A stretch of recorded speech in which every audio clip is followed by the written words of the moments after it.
Welcome back to American History Live's 250th birthday celebration. Hello, Alexander Hamilton here. I proudly served in the American Continental Army as a lieutenant colonel. In recognition of Memorial Day, American History Live will discuss those who served in the earliest American forces during the American Revolution, including the Continental Army, militia, Navy, and privateers. Hello, I'm Betsy Ross, American patriot, legend, and businesswoman, and a wife who lost two husbands in service to the new nation, the United States of America, fighting for the principles of unalienable rights, liberty, and freedom. Today, Mr. Hamilton and I will share with you the challenges these patriots faced in achieving independence. Ross and I became patriots in different ways. Mrs. Ross, would you please share your experiences in colonial America? I was born on January 1st, 1752. My given name was Elizabeth Griscom, although my family called me Betsy. I was born in Gloucester, New Jersey. Can anyone tell me what country New Jersey was part of in 1752? It was England. I soon moved to Philadelphia, Pennsylvania, the birthplace of the Declaration of Independence. I was an apprentice at an upholstery shop where I importantly learned to make flags. There I met my husband, John Ross, and we started our own upholstery business after our wedding. Along with business, John and I recognized the problems with British rule in the 1770s and supported the American independence movement. Students, what were some of the reasons we colonists wanted our independence? The colonies were being taxed without our consent. These taxes were hard on businesses like John's and mine. And when individuals stood up and spoke out against the taxes, they were met with soldiers in the street. The British were also forcing us to house soldiers in our homes, restricting our trade, and shutting down our local governments. John and I believe strongly in American independence. Mr. Hamilton, what is your story? I was born on January 11th, 1755, on Nevis, a small island in the West Indies. Mr. Hamilton, why and when did you come to the original 13 colonies? I came to New York in 1773 to attend college at King's College, which is now called Columbia University. I was beyond excited to start a new adventure. I went to college in New York City. This is where I became a patriot. Other people taught me about the ideas of liberty. I saw the same issues you and John saw. I knew war was coming, so, along with speeches and newspaper articles, I helped train students to fight. Eventually, my college closed for the war, and I did not have the chance to finish my degree. But I felt serving the new nation and the cause of independence was more important. John felt the call to serve as well. John joined the militia of Pennsylvania.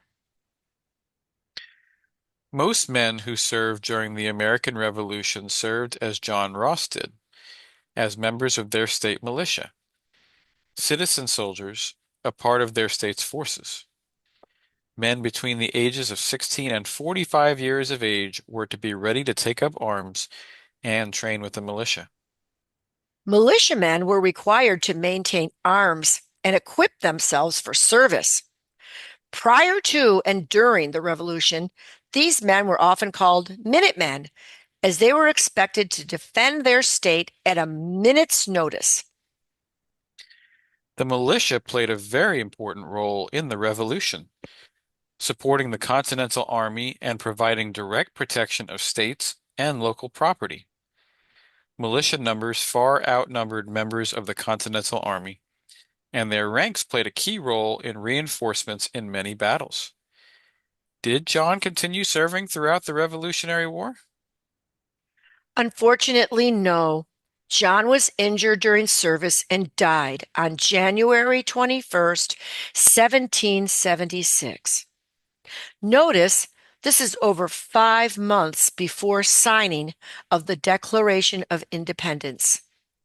People were dying for more than a year before the formal declaring of independence. I continued to support the war effort despite the loss of John. I made American flags and other much needed supplies for the Pennsylvania militia and Navy. Mr. Hamilton, how did you fight in the American Revolution? I was first named a captain of the Army for the New York Regiment, a part of the Continental Army. General George Washington asked me to be his assistant at the age of 22. Why did we need a Continental Army? Was the militia not enough to repel the British? No, there was a need for a centrally controlled, well-trained, and full-time service military to ensure victory. After all, we were up against the most powerful armed forces in the world at the time, Great Britain. So the Continental Congress created the Continental Army and Navy in June of 1775. Students, do you remember who the commander-in-chief of the Continental Army was?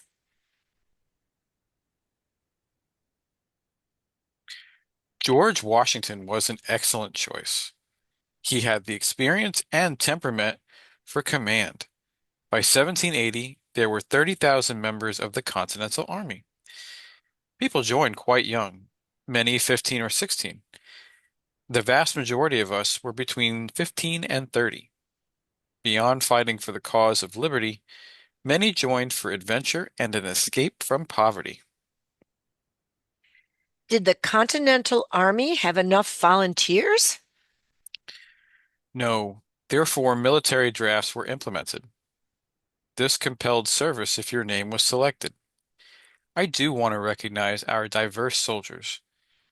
Many were not of English descent, and many Germans and Irish participated. African Americans, both free and enslaved, were 10% of the Continental Army in 1778. Was life in the Continental Army easy? Oh no, not at all. Pay was low, and daily life was rough. When not in battle, it was mundane and monotonous. We drilled daily. In battle, we were facing the largest, most well-equipped military in the world. Were there other problems with sanitation, keeping the camp clean and free from disease? Yes, our biggest concern really was disease. For every individual who died in battle, 9 died of disease.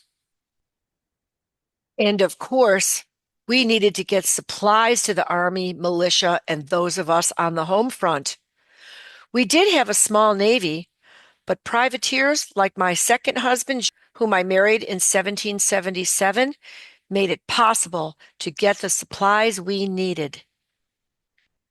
A privateer was a privately owned armed ship commissioned by a government to attack and capture enemy merchant vessels during wartime. Because the Continental Army lacked the funds for a large navy, it issued letters of marque. This permitted ships and their crew to raid and capture enemy ships.